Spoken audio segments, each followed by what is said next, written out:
আমরা ভারতের কাছে বলতে চাই যে তোমরা কেন আমাদের সাকিবুল হাসানকে নিয়ে এত বড় বড় কূটনীতি কেন করো, এটার জবাব আমরা তাদের কাছ থেকে চাইবো।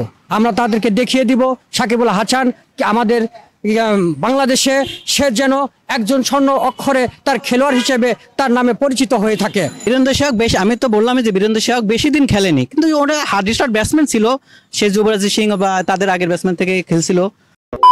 সাকিব আল হাসান সম্পর্কে বীরেন্দ্র সেহক বলেছিলেন সাকিব আল হাসানের অবসর নেওয়া উচিত, সাকিবের লজ্জা নেই, কিন্তু সে জবাবটা সম্ভবত সাকিব আল হাসান বীরেন্দ্র সেহককে ব্যাটে বলে দিলে, তাই তো?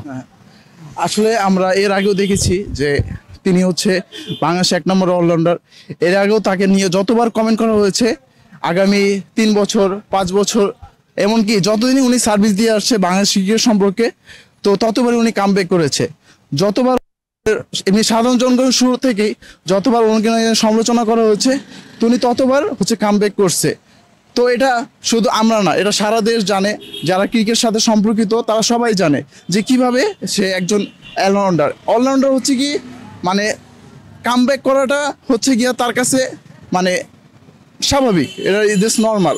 বাট হচ্ছে আমাদের পারিপার্শ্বিক দেশ ইন্ডিয়া যেভাবে কথা বলে সেটা একদমই উচিত হয় না আমি মনে করি। কারণ আমাদের বাংলাদেশে যদি 1 নম্বরে যদি অলরাউন্ডার থাকে, তিনি হচ্ছে 1 নম্বর সাকিব আল হাসান। তো সে জানে যে কিভাবে কামব্যাক করতে হয়, আর হচ্ছে তার মধ্যে মনুষ্যত্ববোধ আছে বলেই সেভাগের যেভাবে কথা বলছে পাল্টা জবাব দেয় নাই।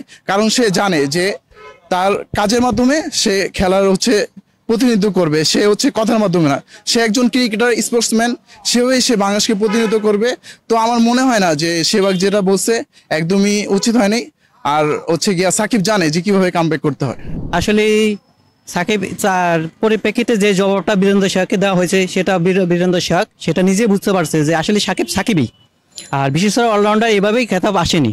অবশ্যই তার পারফরমেন্সের উপরে বিশ্বসেরা অলরাউন্ডার সে হচ্ছে, এবং সামনের দিকে সে এভাবে আরও যাবে। বাংলাদেশ টিম এমন একটা টিম, আসলে খেলাধুলায় সবসময় যে ভালো খেলতে হবে, যেমন বিরাট কোহলি, তারপরে রোহিত শর্মা, ওরা যে সবসময় ভালো ইনিংস খেলে এমনকি আপনি দেখছেন সবসময় ভালো ইনিংস খেলতে পারেন। আসলে এটা হলো তার একটা ডিফেন্সের উপরে। আর যেটা যুক্তরাষ্ট্রের যে মাঠটা খেলা চলতেছে অলরেডি, এই মাঠটা হচ্ছে লো স্কোরের মাঠ, এখানে কোনো প্লেয়ার যে তার বেস্টটা দেখাবে আসলে এটা হলো 100-এর ভিতরে 10% হতে পারে।